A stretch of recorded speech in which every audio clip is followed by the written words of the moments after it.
Hello friends, welcome to my channel Dhanashree classes. आजच्या या व्हिडिओमध्ये आपण मंथनचा जो रिलेशनशिप हा जो टॉपिक आहे तो इथे बघणार आहोत. आता रिलेशनशिपवरती म्हणजे नातं जे आहे नात्यामध्ये आपण what is the relation with mother's relative. Mother's म्हणजे आपल्या आईच्या नात्यातले जी व्यक्ती आहेत त्यांना काय म्हणतात हे आपण इथे बघणार आहोत. ठीक आहे. What is the relation with mother's relative. आता बघा, मदर्स फादर म्हणजे आईचे वडील यांना आपण काय म्हणतो, ग्रँडफादर. ठीक आहे. त्यानंतर मदर्स ब्रदर म्हणजे मॅटर्नल अंकल म्हणजे मामा. मदर्स ब्रदर इन लॉ म्हणजे paternal uncle.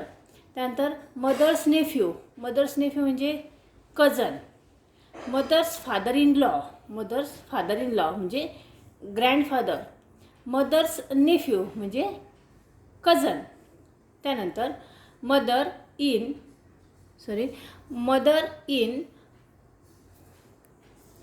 Mother's father in law म्हणजे ग्रँडफादर.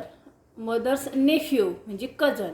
मदर्स हजबंड म्हणजे father. Mother's brother in law म्हणजे अंकल. मदर म्हणजे ग्रँडमदर.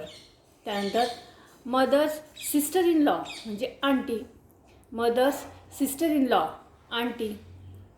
मदर्स नाईस म्हणजे cousin. Mother's mother in law grandmother.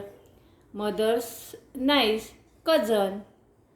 Mother's sister in law aunt. आणि mother's sister maternal aunt. आपण काय काय बघितलं इथे, ही जी रिलेशन बघितली त्यामध्ये सगळे मदर्सच्याच रिलेटिव्ह हे सर्व रिलेशन्स आहेत. तुम्ही हवं तर याचा स्क्रीनशॉट घेऊ शकता. सुरुवातीला ज्यावेळेस आपण ह्याचा अभ्यास करू त्यावेळेस ते थोडंसं शब्द अवघड वाटतात की नेफ्यू कुणाला म्हणतात, नाईस कुणाला म्हणतात, त्यानंतर आंट, अंकल, कझन. हे ज्यावेळेस आपल्याला मराठीतनं आपल्याला व्यवस्थित लक्षात येतं, आपल्या मातृभाषेत आपल्याला लक्षात येतं, त्यावेळेस आपण ते इंग्रजीमध्ये सुद्धा व्यवस्थित लिहू शकतो. ठीक आहे. तर आजच्या व्हिडिओमध्ये आपण रिलेशनशिप या टॉपिकमधील मदर्स रिलेटिव्ह हे आपण इथे बघितलेले आहेत. ठीक आहे. हा व्हिडिओ कसा वाटला कमेंट करून नक्की कळवा. व्हिडिओ आवडला तर व्हिडिओला नक्की लाईक करा, शेअर करा. चॅनलवर नवीन असेल तर चॅनल सबस्क्राईब करा. पुन्हा भेटूया पुढच्या व्हिडिओमध्ये.